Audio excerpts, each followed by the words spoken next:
Hello, Africa fans. Today I will have a short chat with a longtime friend from Washington, D.C. His name is David Snider, and he happens to be visiting Zambia as his first African country visit. David is a nationally known photojournalist and a documentary filmmaker.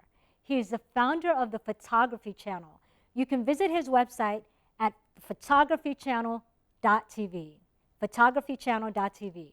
But before I chat with him about his vacation in Zambia, let me tell you a little bit about this fascinating country, which also serves me and my small family as our current host country.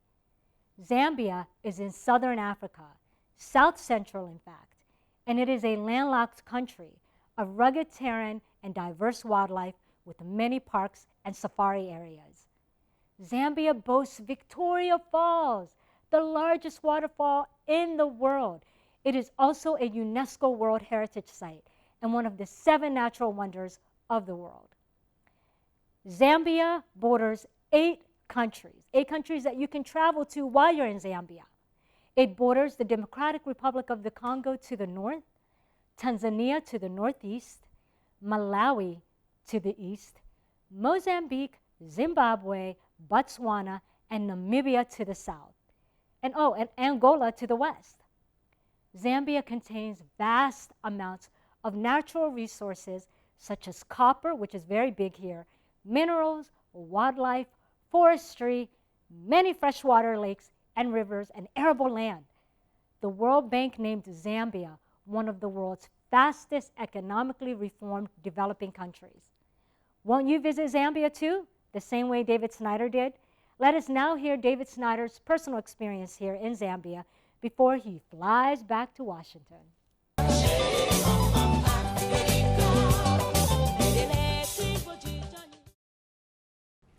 Well, welcome, David Snider. Thank you very much.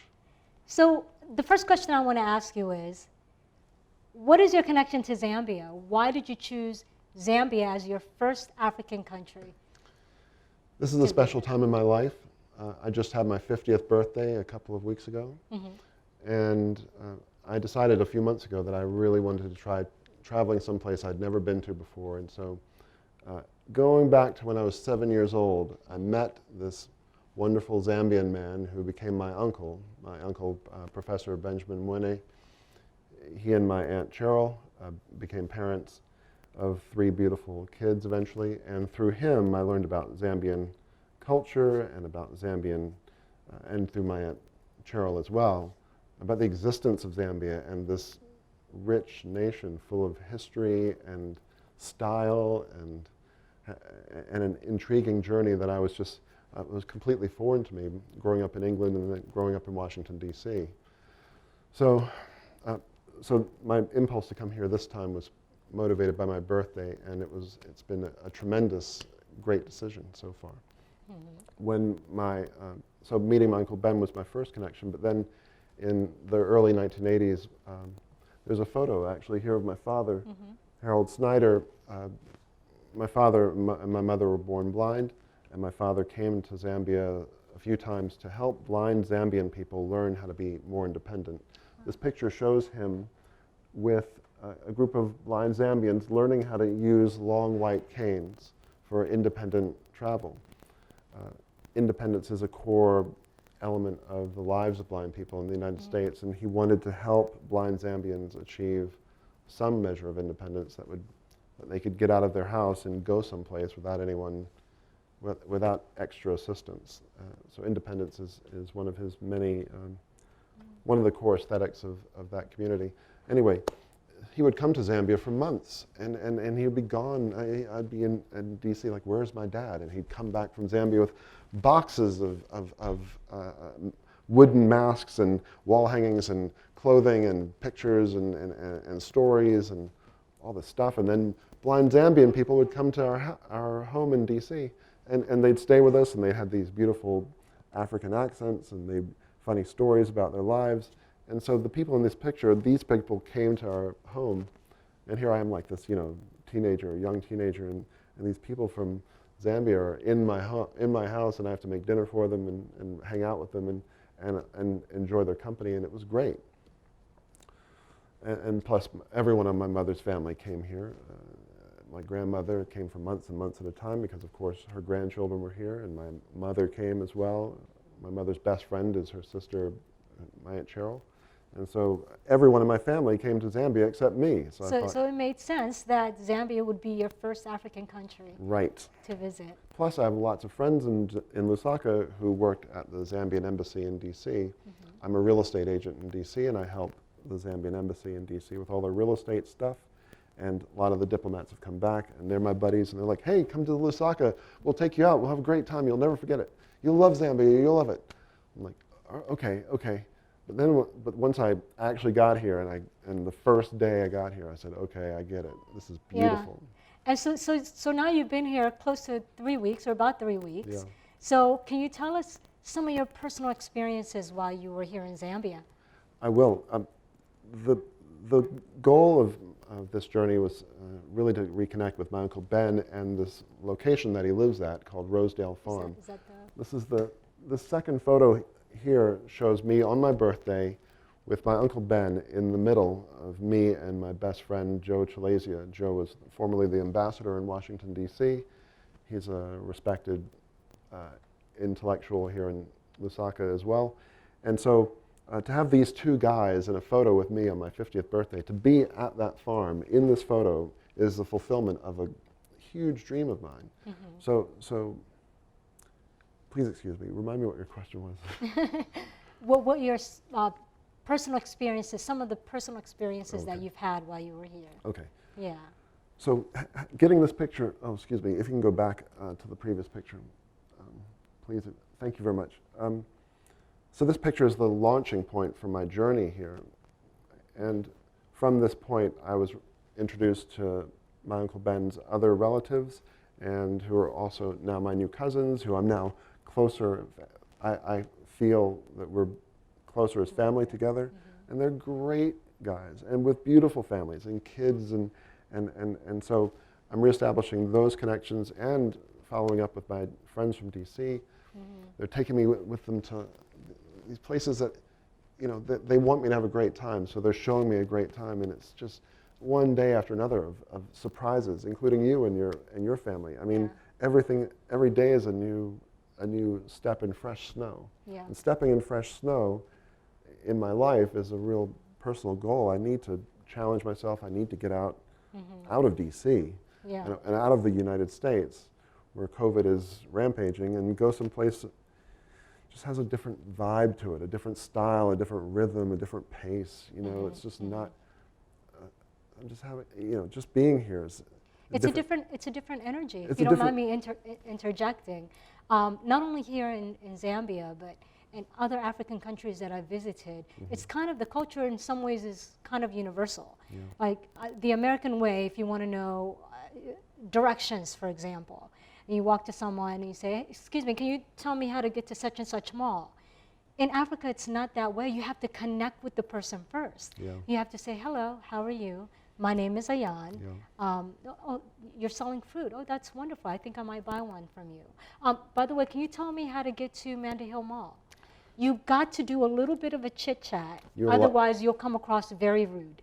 You have a lot better manners than I do, because I'm an East Coast white guy from D.C. You know, and I'm like, hello, please help me. Can you show me where I need to go, because I don't know where I am.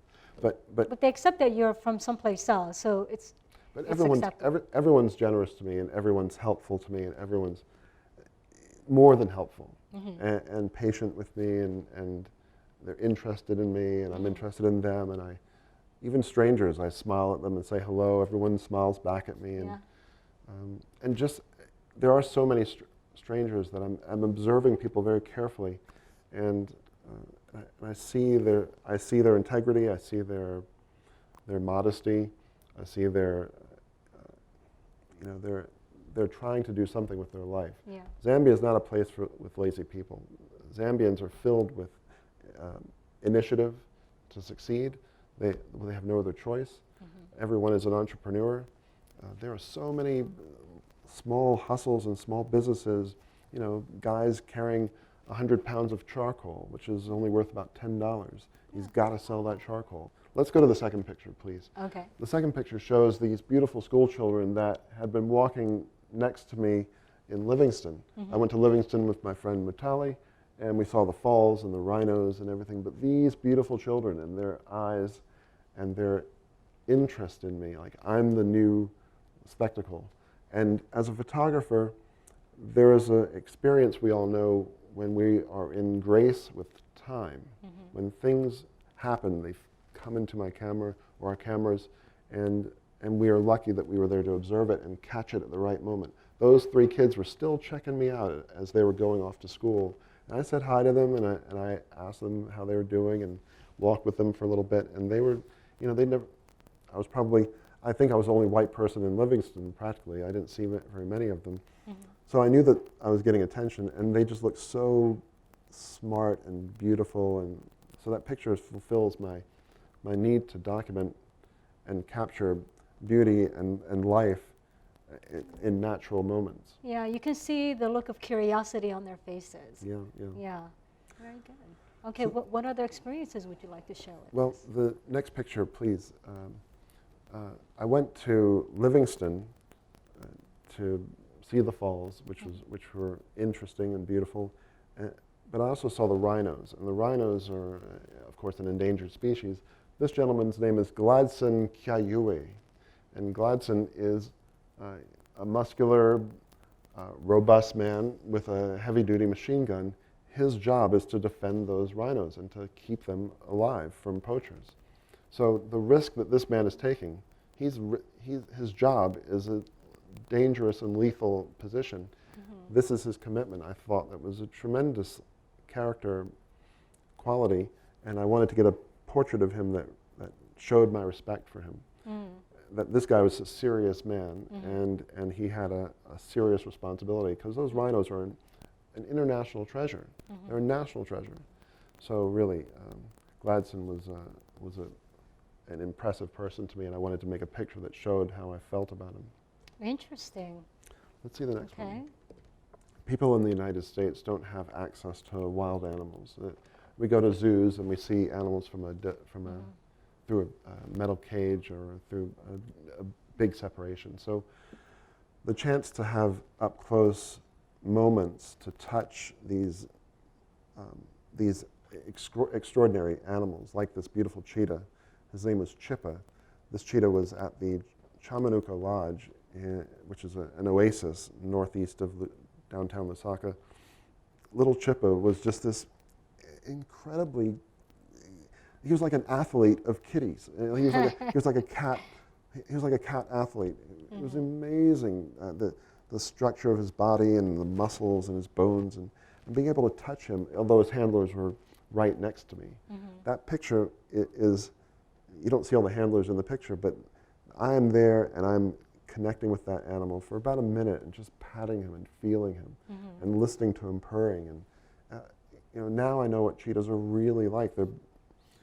They're delicate. Their bones are very fragile. Yeah. But their athleticism is and they also have laser-focused eyes. Yeah. Right. They also have very small intense heads. And laser-focused and small heads. That's small right. Heads. and they have these, you know, these long sprinter-type bodies. They're just it's so intriguing to touch and to listen to them and walk with them and watch how they actually move and how they actually behave. So the second photo after this one is of me with this beautiful lion. Wow. This is a juvenile lion named Eric. Looks like the lion is roaring for you. He's just yawning. Okay. But those teeth are real, and in about another year they're going to have to set him free because he can't be tamed. Anyway, Eric and his 3 sister siblings were at the Mukini Big 5 Safari petting location, animal care location at Livingston, and it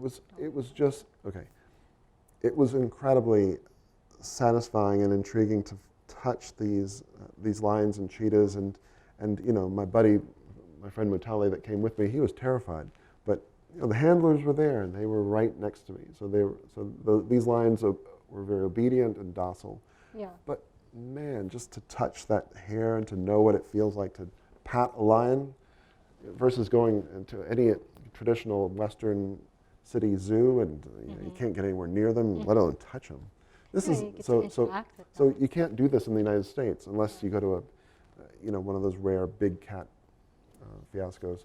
So having up close experiences with rare, beautiful animals like this was very something I really wanted to experience. That's quite an experience. It was amazing. I've yet to do that myself, so. Even my Uncle Ben hasn't done that. When I showed my Uncle Ben these pictures of me with the lion and the cheetah, he was like, I would never do this. I could never imagine doing this. Right. But I mean, I wanted to get in there and play with them. And they tell you to be relaxed, because these cats can sense fear, right? And so you have to be very relaxed and be comfortable in their presence. And I couldn't be in front of them. I wasn't allowed to walk in front of the cats. Only the handlers were allowed to be in front of them. So if I was behind them, they weren't bothered. Yeah. You know. And they won't see you as a threat. Yeah, yeah. So for their dinner. Let's see the next picture. This picture was taken on my uncle's farm. Excuse me, let me start over. This picture was taken yesterday on my uncle's farm. It's this amazing tree that became a double tree. I just thought it was visually, graphically intriguing. And so my Uncle Ben has this huge farm. It's a dairy farm called Rosedale Farm. And I took this picture and I showed it to one of my cousins. And he said, "Where'd you take that picture?" I said, "I took it right out here on this farm where you've been living for 30 years. What are you talking about? You don't know where this was taken?" Yeah. So as a photographer, I can document this beautiful landscape. I have tons of pictures of great sunsets. You know, there are trees here in Africa and in Zambia that just don't exist in the United States or North America or Europe. I'm glad you noticed, because when I first came, I noticed all these different trees that are budding different types of flowers. Purple flowers, orange flowers, flowers that look like gardenias, but they're not gardenias. Like, even in the other African countries that I've been to, I mean, it's very lush and green, but never really tall flowers that are budding these beautiful flowers. It's just the most amazing thing. It is, and so I'm constantly stimulated by the new things I see, even if it's just driving around in the bush on a game drive. I mean, this is landscape, and this is where real giraffes are eating the leaves off of these trees, and real, really beautiful, powerful animals that are so far away as like a fantasy idea for a Westerner. Yeah. They're here, everywhere. I mean, I even got chased by wild elephants in Livingston. We had to like turn off the road and run away from them because they were going to get us. That's fascinating. I mean, it was kind of sketchy, but I lived to tell the tale, and I shot video of this massive 10-foot tall elephant stomping around, interrupting everyone's traffic, and everyone had to drive backwards and get away from him. Sounds like you have volumes of good experiences that you'll be taking with you. And had you stayed longer, there are places where you can just stroll, in places in Lusaka, the capital itself, where you can just pick a mango off a tree, or a lime, or a lemon. You know what I mean? So it's just, you don't find that in Western countries. Not at all. They're growing on the farm, mangoes and lemons. Yeah. They're on the farm. Yeah, I've got mango trees in my backyard as well. And I love mangoes. Yeah. If I was here longer, I'd be stealing them and eating them all. Here, it's free. You can just pull it right off and eat it. No one's going to bother you.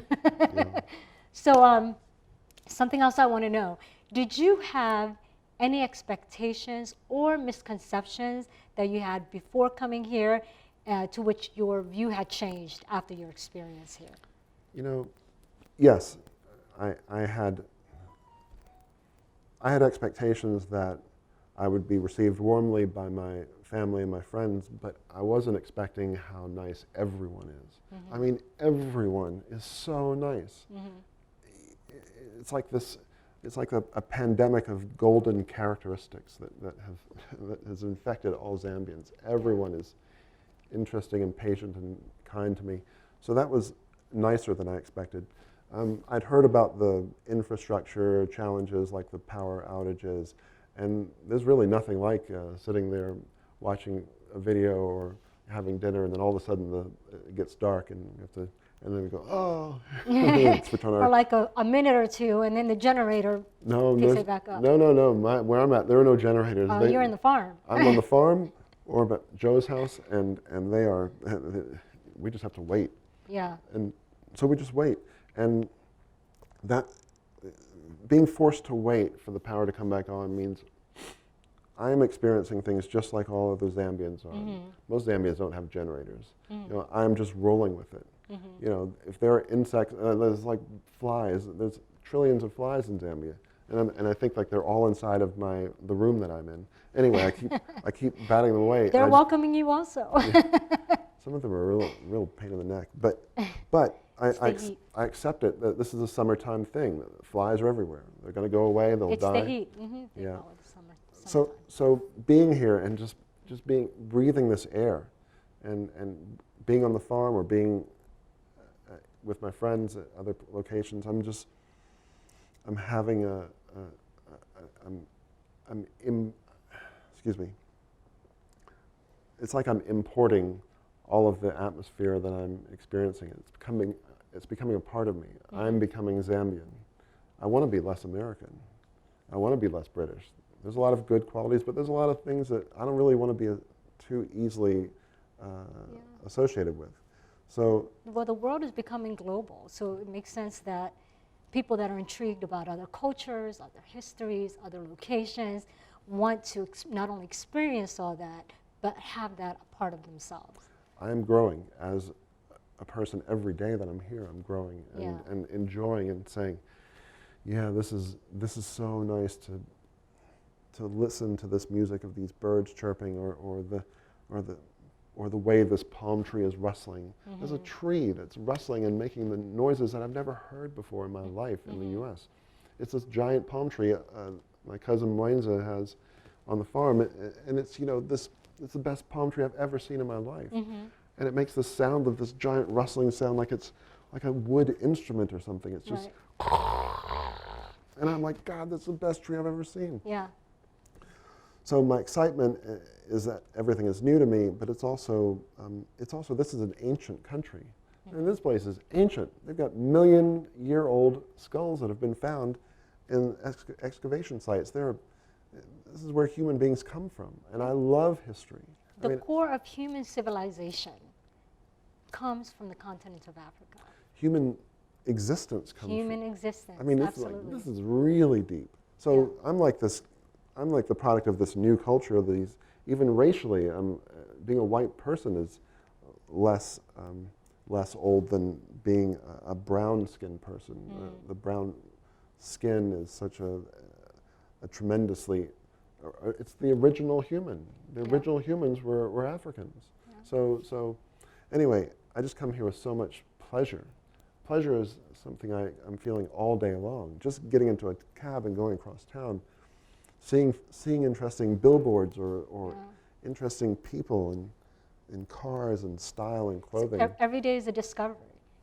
Every day is a discovery. I mean, well, I'm thrilled that Zambia was a wonderful experience for you. It's only my first. Does this mean that you'll be coming back? This is only my first experience here. I expect to return at least a couple of times a year. It's also a place that has great value for the dollar. The dollar goes really far here. I know I'm going to come back here many, many more times. I'm going to bring my daughter. I'm going to bring my mom.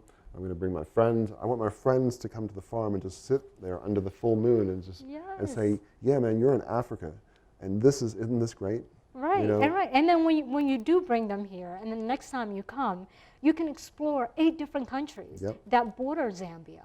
You just get on a charter bus, and depending on which country you want to go to, you can explore another African country and easily come right back to Zambia. And I will, and I want to. Yeah. I mean, it's all affordable too. It's incredible value.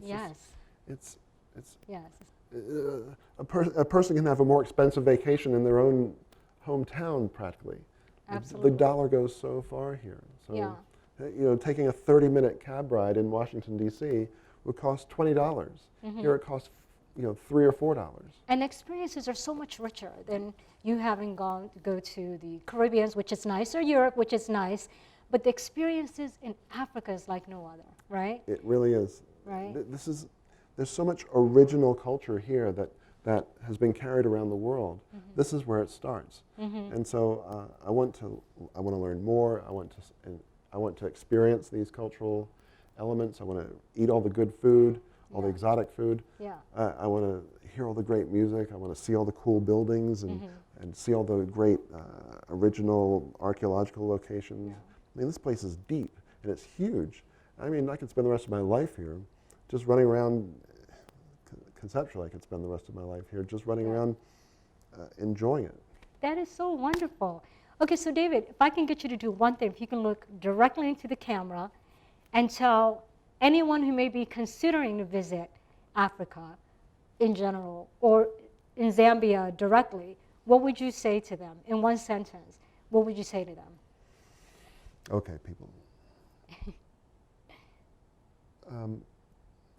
In one sentence. Or two. All right. The great photographer, a young man named Dan Eldon, said, "The journey is the destination." So I'm here in Zambia and I have discovered a big side of myself that I didn't know existed. And I have grown exponentially as a person just being here and living here. And so this journey has brought me to realize that I'm more of a person than I was before. Mm-hmm. I'm now David plus Zambia. So everyone should come here. Wonderful. David, thank you so much for being on my YouTube channel and sharing your experiences, and we look forward to having you return and come back to Lusaka, Zambia. Thank you very much. All right, have a safe trip back to Washington. Thank you, thank you. All right. Well, my Africa fans, I hope you enjoyed and learned from David's testimonial sharing on his first visit to Africa, to Zambia. I hope you all visit Zambia one day too. You'll have a blast. Until next time, Hakuna Matata. Bye-bye.